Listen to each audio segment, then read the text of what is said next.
السلام علیکم عزیز طلباء و طالبات، میں ڈاکٹر شیخ محمد مصطفیٰ عبدالستار، اسسٹنٹ پروفیسر شعبہ اردو، سنجیونی مہاودیالیہ چاپولی۔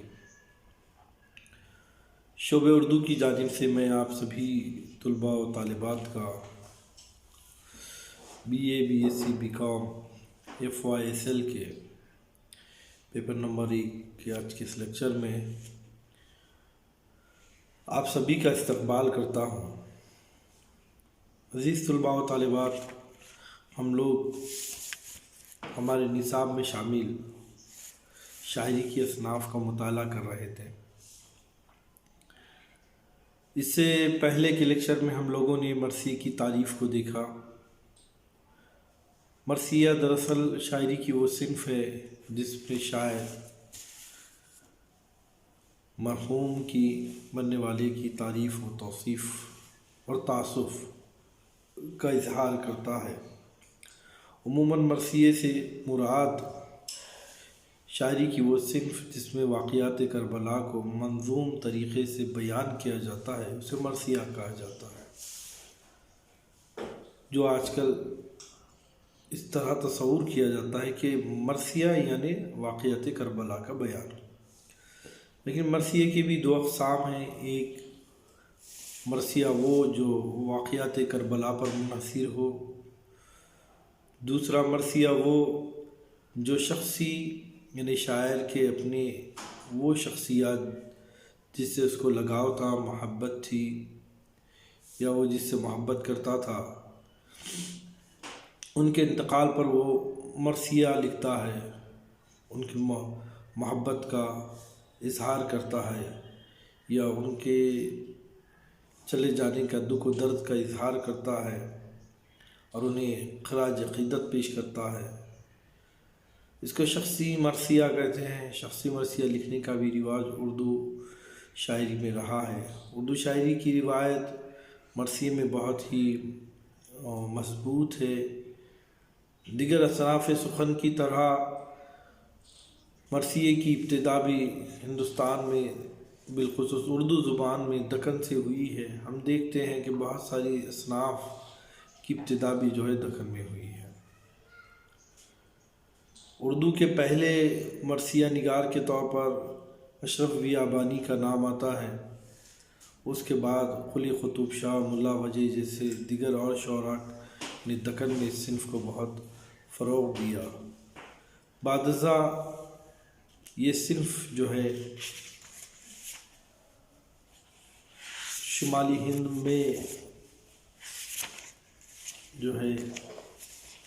ہند میں مرثیے کی ابتدا ہوئی اور اسماعیل امروہی کا پہلا نام لیا جاتا ہے، جنہوں نے مثنوی کی شکل میں وفات نامہ بی بی فاطمہ رضی اللہ تعالیٰ کے عنوان سے ایک مرثیہ لکھا۔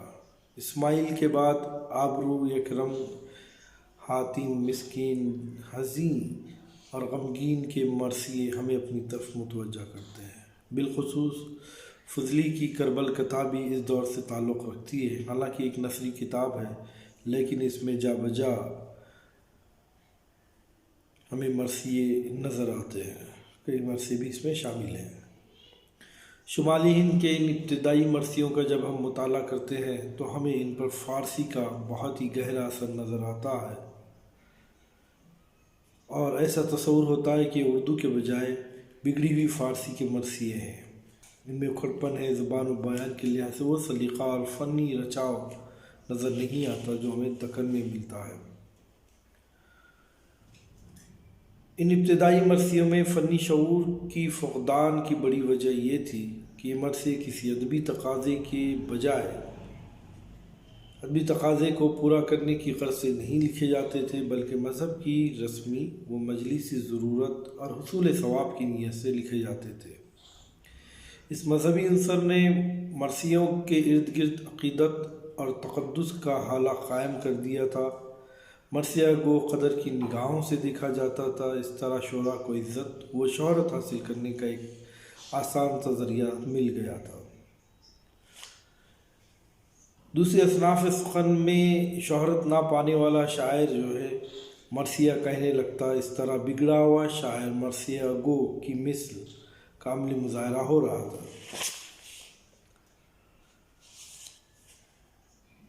مرثیے کی مذہبی و مجلسی حیثیت کو برقرار رکھتے ہوئے اس پہ ادبی عنصر شامل کر کے اسے ادبی جہت عطا کرنے والے میں سودا کا نام سر فہرست آتا ہے۔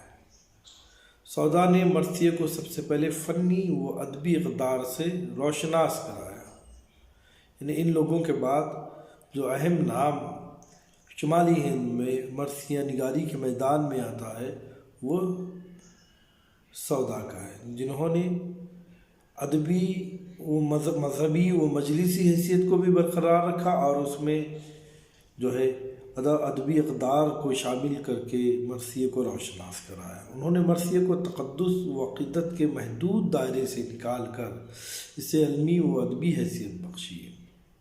حسن و علم کے بیانات کے ساتھ ساتھ دیگر موضوعات کو جگہ دے کر مرثیے کے دامن کو انہوں نے وسعت بخشی اور اسے زبان و بیان کے نئے پیرائے میں عطا کیا۔ ڈاکٹر محمود الحسن سودا کی مرثیہ نگاری کی اس خصوصیت کی طرف اشارہ کرتے ہوئے رغب طراز ہیں کہ جذبات نگاری انسانی نفسیات کی مرقع کشی، مناظر کی مصوری اور اسے بہت سے عناصر شامل کرنے پر توجہ دی، اور حقیقت یہ ہے کہ اگر سودا کی یہ شعوری کوشش شامل نہ ہوتی تو اس صنف کو عروج کی منزلوں تک پہنچنے میں اور زیادہ تاخیر ہوتی۔ سودا کے علاوہ میر نے بھی مرثیے کو کافی وقار بخشا۔ دلگیر، ضمیر، خلیق اور فصیح کے نام بھی خاص خصوصیت کے ساتھ قابل ذکر ہیں۔ ضمیر و خلیق کی کاوشوں نے مرثیوں کو مواد اور حیت دونوں ہی اعتبار سے بلندی اور عظمت بخشی اور یہ ثابت کر دیا کہ مرثیے میں ایک مستقل صنف سخن کی حیثیت سے زندہ رہنے کی قوت و صلاحیت موجود ہے۔ اس کے علاوہ مرثیے کو صحیح عروج حاصل ہوا ہے لکھنؤ میں۔ دکن کے بعد شمالی ہند، شمالی ہند کے بعد لکھنؤ میں اس صنف سخن کو کافی عروج حاصل ہوا ہے۔ خیر، اب ہم یہ دیکھتے ہیں کہ ہمارے نصاب میں 2 مرثیے شامل ہیں۔ ایک مرثیہ شہادت حضرت امام حسین رضی اللہ عنہ تعالیٰ کی یاد میں لکھا گیا ہے، جبکہ دوسرا مرثیہ مرزا دبیر نے لکھا ہے، اور ایک مرثیہ داغ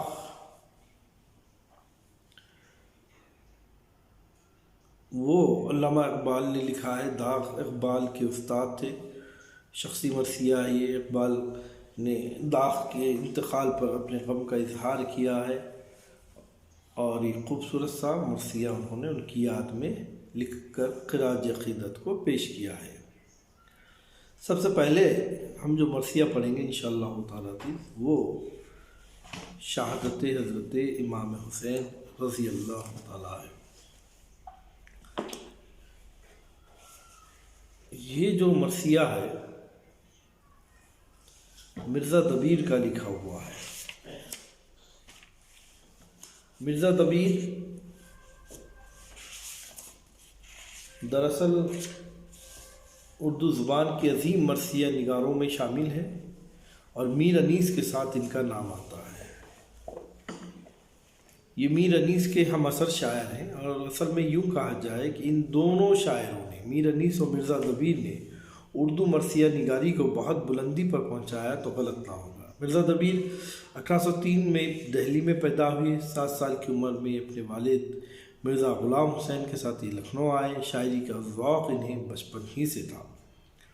خوش نصیبی سے انہیں لکھنؤ میں ضمیر جیسا ماہر استاد ملا ہے۔ یعنی یاد رکھیے گا، یہ سوال عموماً آبجیکٹیوز میں، MCQs میں آتے ہیں کہ مرزا دبیر کہاں پیدا ہوئے، تو دہلی میں پیدا ہوئے۔ کتنے سال کی عمر میں وہ دہلی آئے، تو 7 سال کی عمر میں وہ لکھنؤ آئے۔ ان کے استاد کا نام کیا تھا؟ تو ضمیر تھا۔ ضمیر ایک ماہر استاد تھے جو اردو مرثیے کے تشکیلی دور میں صف اول کے مرثیہ نگار تھے۔ مرزا دبیر کے استاد کون تھے؟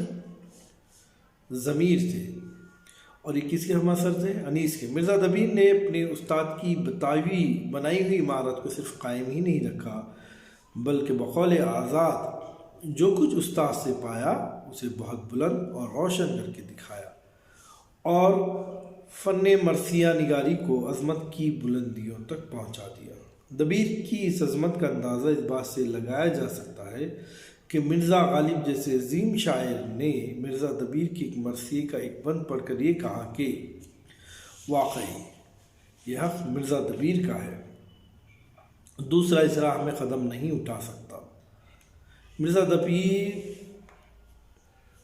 بسیار گو اور زود نویس سے بہت زیادہ پڑھ لکھنے والے تھے۔ انہوں نے 74 سال کی عمر پائی، یاد رکھیے 74 ایئر ان کی حیات تھی، 74 سال کی، لیکن عمر پائی لگ بھگ 3000 مرثی لکھے انہوں نے۔ کتنے؟ 3000۔ سلام، نوحے اور رباعیات اس کے علاوہ ہیں۔ ظاہر ہے تمام مرثے یکساں بلند حیثیت کے حامل نہیں ہو سکتے، پھر بھی ان کے بیشتر مرثیے اس زمانے کی لکھنوی شاعری کی نمائندہ خصوصیت کے حامل ہیں اور زمانے کے فنی معیار پر کھرے اترتے ہیں۔ اس فن میں میر انیس کے علاوہ ان کا کوئی حریف نہیں تھا۔ اس زمانے میں دونوں ہی آسمان سخن پر مہر عالم تاب بن کر چمک رہے ہیں۔ تو یہ باتیں چھوٹی سی یاد رکھیے گا۔ مرزا دبیر اردو کے بڑے ہی جو ہے مرثیہ نگار شاعر ہے۔ 1803 میں دہلی میں پیدا ہوئی ہے۔ 7 سال کی عمر میں والد صاحب کے ساتھ لکھنؤ آئے۔ ان کے والد کا نام مرزا غلام حسین ہے، ان کے استاد کا نام جو ہے ضمیر ہے۔ انہوں نے 74 سال کی عمر پائی، تقریباً 3000 جو ہے انہوں نے مرثیے لکھے۔ اس کے علاوہ سلام، نوحے، رباعیات وغیرہ الگ سے ہیں۔ ان کے ہم اثر شاعروں میں میر انیس کا نام لیا جاتا ہے۔ اب ہم ان کے اس مرثیے کو پڑھیں گے، شہادت حضرت امام حسین علیہ السلام۔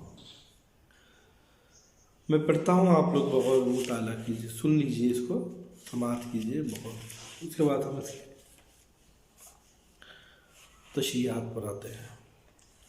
خاک شفا سروں پر اڑانے چلی ملک، خون جگر سے سباہ یاقوت تھی پلک، پہنچے تھے تا فلک کے لرزنے لگے فلک، اور یہ فغاں زمین سے گئی آسماں طلب، فریاد گوشوارا عرش خدا گرا، فریاد گوشوارا عرش خدا گرا، لو خاک پر ستارے خیر النساء گرا، گرتے ہی خاک پر شہیدین کو غش آ گیا، گرتے ہی خاک پر شہیدین کو غش آ گیا، پھر بھی نہ کوئی پیاسے کو پانی پلا گیا، پھر بھی نہ کوئی پیاسے کو پانی پلا گیا، خنجر لگا گیا کوئی نیزہ لگا گیا، خنجر لگا گیا کوئی نیزہ لگا گیا، کھولی جو آنکھ شے نے جگر تھر تھرا گیا، سر کاٹنے کو پاؤں کسی کا نہ بڑھ سکا، جز رنگ سرد اور کوئی منہ نہ چڑھ سکا، پر آہ آہ شمر نے بڑھ کر غضب کیا، پر آہ آہ شمر نے بڑھ کر غضب کیا، سینے پہ نیزہ حلق پہ خنجر کو رکھ دیا، سینے پہ نیزہ حلق پہ خنجر کو رکھ دیا، چلاتے آئے قبر سے محبوب کبریا، چلاتے آئے قبر سے محبوب کبریا، باہیں گلے میں ڈال دی خنجر پکڑ لیا، باہیں گلے میں ڈال دی خنجر پکڑ لیا، زہرا پکاری یہ دل حیدر کا چین ہے، زہرا پکاری یہ دل حیدر کا چین ہے، میرا حسین ہے رے میرا حسین ہے، زہرا پکاری یہ دل حیدر کا چین ہے، میرا حسین ہے رے میرا حسین ہے، اے شمر۔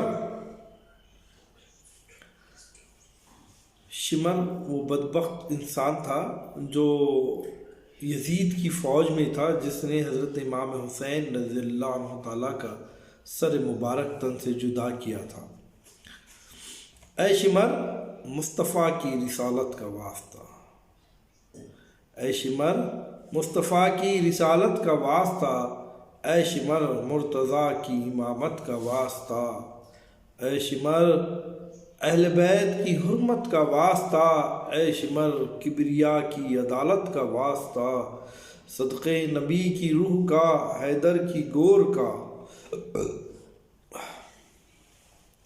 صدقے نبی کی روح کا، حیدر کی گور کا، تو گل نہ کر چراغ پیمبر کی گور کا، تو گل نہ کر چراغ پیمبر کی گور کا، روشن اسی نواسے سے نانا کا نام ہے، یہ سرپرست عزت خیر الانام ہے، خنجر نہ پھیر پیاس سے یہ خود تمام ہے، خنجر نہ پھیر پیاس سے یہ خود تمام ہے، آخر خدا ہے حشر ہے اور انتقام ہے، للہ خاندان کو نہ میرے تباہ کر، روشن اسی نواسے سے نانا کا نام ہے، یہ سرپرست عزت خیر الانام ہے، خنجر نہ پھیر پیاس سے یہ خود تمام ہے، آخر خدا ہے حشر ہے اور انتقام ہے، للہ خاندان کو نہ میرے تباہ کر، تو اس کے ننھوں بچوں کے اوپر نگاہ کر،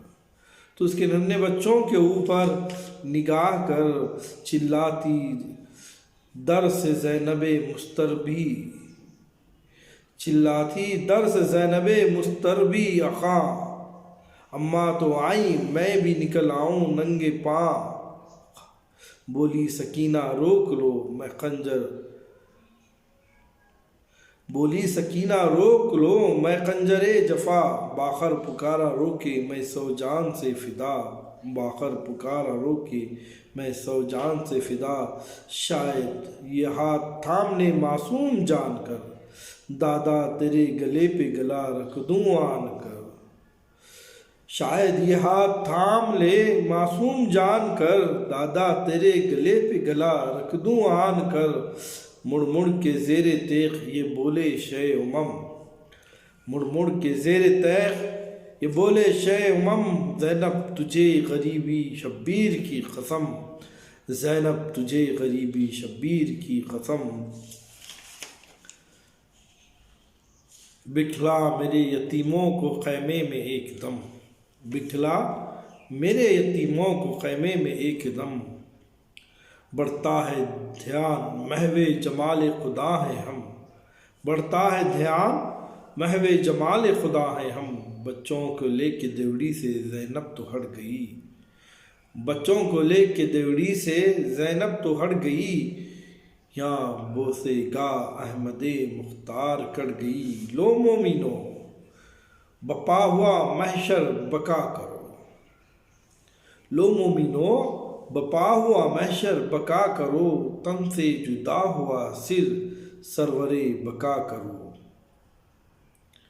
لاشا تڑپ رہا ہے زمیں پر بقا کرو، نیزے پہ چڑھتا ہے سر سر اطہر بقا کرو، بجوائے نوبت عمرو و سیاہ نے، تکبیر 3 بار کہی فرق شاہ نے، بس اے دبیر بس ملک کر رہے ہیں بین، جبریل دے رہے ہیں ندا یوں بشور و شین، آگاہ ہو کہ قتل ہوئے شاہ مشرقین، عابد یتیم ہو گئے مارے گئے حسین، عابد یتیم ہو گئے مارے گئے حسین، کھیتی علی کی لڑ گئی بستی اجڑ گئی، کھیتی علی کی لٹ گئی بستی اجڑ گئی، پردیس میں حسین سے زینب بچھڑ گئی، پردیس میں حسین سے زینب بچھڑ گئی۔ یہ درد انگیز اور تلخ حقیقت مرثیہ ہے جس میں حضرت امام حسین رضی اللہ تعالی نواز رسول صلی اللہ علیہ وسلم جب میدان جنگ میں دشمنان اسلام سے مقابلہ کرتے ہوئے تن تنہا بڑی سی فوج کا مقابلہ کرتے ہوئے میدان جنگ میں گر پڑے،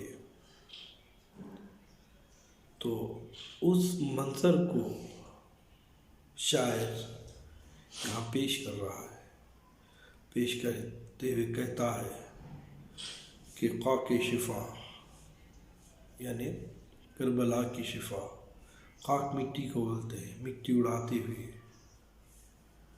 حضرت امام حسین رضی اللہ تعالیٰ، بادشاہ جس نے سچائی کی، جس نے حقداری کی، حق کی طرفداری کرتے ہوئے اپنے کنبے کو لٹا دیا تھا، وہ جس کی پلکیں خون سے بکی ہوئی تھی وہ گر گیا، اپنے گھوڑے سے گر گیا، اور آپ کے گرنے سے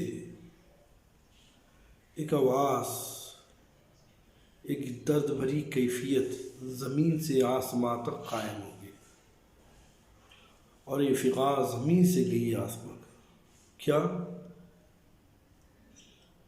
فریاد گوشوارا عرش خدا گرا۔ تعبیر کیا فریاد کیا جا رہا ہے کہ اللہ تعالیٰ کا عرش گر گئے۔ عرش سے مراد یہاں پر حضرت امام حسین رضی اللہ تعالیٰ ہے۔ آپ دشمنوں کا مقابلہ کرتے کرتے کرتے تھک کر گر گئے تھے، اس کا اظہار کرتے ہوئے کہا جا رہا ہے کہ عرش خدا گر گئے، لو خاک پر ستارے خیر النساء، خیر النساء سے مراد حضرت امام حسین رضی اللہ تعالیٰ کی والدہ محترمہ حضرت بی بی فاطمۃ الزہرا رضی اللہ تعالیٰ ہے، وہ بھی کہا جا رہا ہے کہ لو خاک پر ستارہ، حضرت بی بی فاطمۃ الزہرا کا ستارہ، ان کی آنکھوں کا تارہ زمین پر گر گیا ہے۔ اب اس کے بعد کا مرثیہ اور اس کی تشریحات کو ہم انشاءاللہ دوسرے لیکچر میں پڑھیں گے۔ آج کے لیے کافی، اللہ حافظ۔